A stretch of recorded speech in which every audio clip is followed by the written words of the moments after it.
Hi Aquarius, this is your reading for the week of the 6th of February.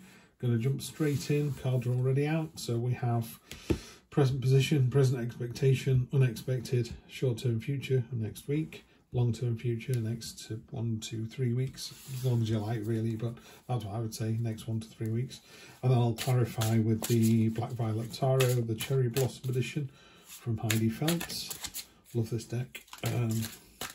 Tend not to use it for a read, I use it as a clarifier, but well, I do actually use it for readings. If people want this particular deck, they can have it. But yeah, I do like it. These are probably the two most used decks to use. So on the bottom, the energy on the bottom is the Strength card. We've got the Infinity symbol. Got the Infinity symbol there, which is you've got more than enough strength to do what you need to do. We've got broken arrows in her hand here, so she's talking about an end to hostilities. The snake literally cannot stand up for itself, you know, so you're having to do all the work on this one. But it talks about not a physical strength, not even a mental strength, but just that kind of core knowing you've got the balls to do it, I suppose. You know, that real kind of rock solid granite centre, you know, I am determined to get through this, I will not give up. Love to see that. So that's running across the bottom, Aquarius. So that's really nice to see. So in your present position, we've got the Knight of Swords, which is no shield, 2 swords, jumping with both feet. It's a brash energy. It is speedboat on a pond. It's a bit, I'm having a great time. Rest of you can go hang. But it's a card of momentum and movement and, you know, just wanting to get something done, wanting to get from the house to the destination. It's not a journey card. This is a destination card. Your expectation is for all that movement and momentum, you're expecting a time of a quiet week, a certain amount of solace and recuperation. Not sure why that is, but very definitely a sort of, you know, put your slippers on, kick back and just have a nice relaxing week. The universe has got a blessing for you for some reason. It is a minor blessing, so it's not a major thing. We're not talking lottery wins or anything. But yeah, there's a minor blessing and a kind of rest and recuperation and just think about, you know, what's been going on recently. What's unexpected is either how mean and devious you are or how mean and devious somebody else is. There's no way to paper over the cracks with the 5 of Swords. It is not a very nice card at all. It's a card of deceit and being underhand and mischievousness. Sometimes you could be doing it for the right reason, like you might be buying your partner an anniversary present and you don't want them to know about it. But, you know, it doesn't make you feel very good, does it? You know, your karmic kind of senses are a bit, I don't like going behind people's backs, even if it is for a good reason. To me, I always think that given the people who come here, I often think this is somebody else. So you're one of these 4 in the background that's having the energy sort of leached away from you. I would find out why that is. We'll clarify in a moment. But yes, it is definitely that the card is a card of deceit. So whether that's you or whether that's somebody doing it to you, only you'll know the answer to that. The good news is it picks up significantly because next week you've got the Chariot, which is a victory. So you come out the other side of this really quickly. The Chariot is a card of victory of your own making. You're steering this victory yourself. There is some discussion as to whether it's a victory that's already happened and you're celebrating it, or it's a victory that you're heading towards. This card in this particular deck feels like it's a victory that's happened. So maybe something you did 2-3 weeks ago, 2-3 months ago has come to fruition.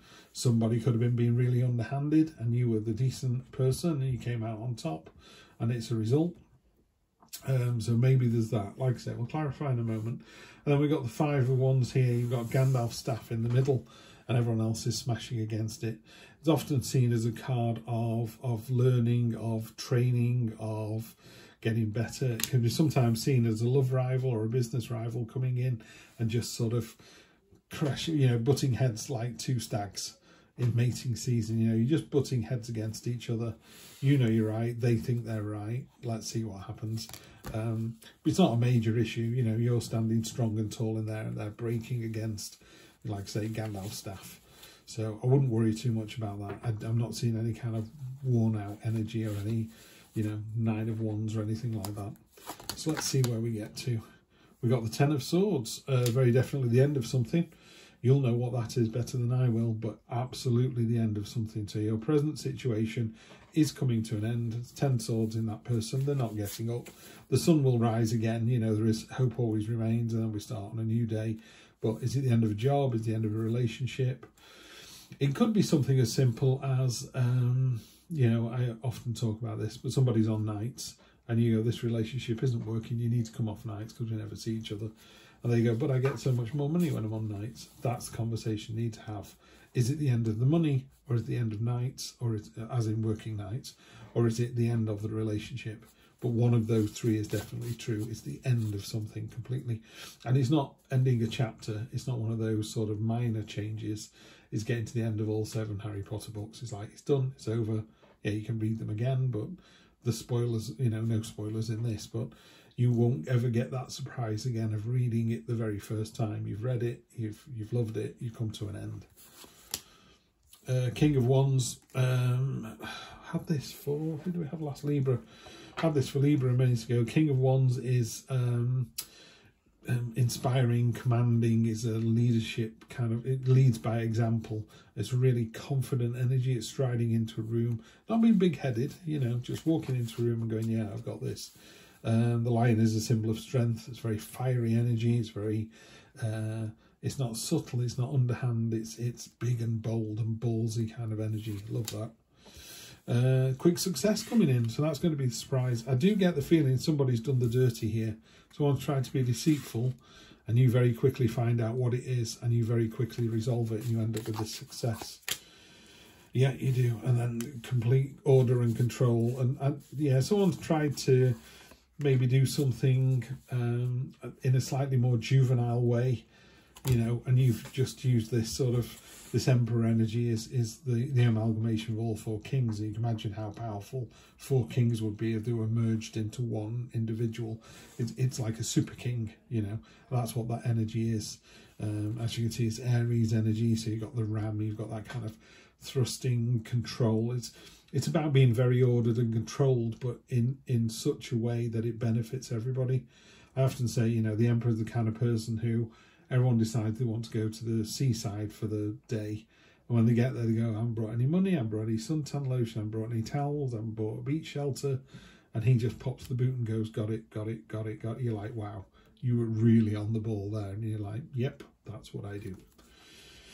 And on top of the 5, you know, like I say, we've got this love rival or this business rival, and there's some butting heads going on at the moment, and it does weigh you down a little bit, because at the end of it, you've got the 4 of Cups, which is, you're not really interested in anything being offered to you. Even when the universe offers you something out of left field, you're still a bit, I'm not too chipper about this. We've had these 2 4s before in another reading. The 4 of Swords and the 4 of Cups are both sort of withdrawing kind of cards. You know, there's nothing wrong with just sitting next, you know, with your back against a tree, feeling the sights and smells of nature and just being out there for an hour or 2. But you do have to make a choice on something at one point. You know, it's like, do you want the promotion? Do you want to leave the company? Do you want to stay as you are?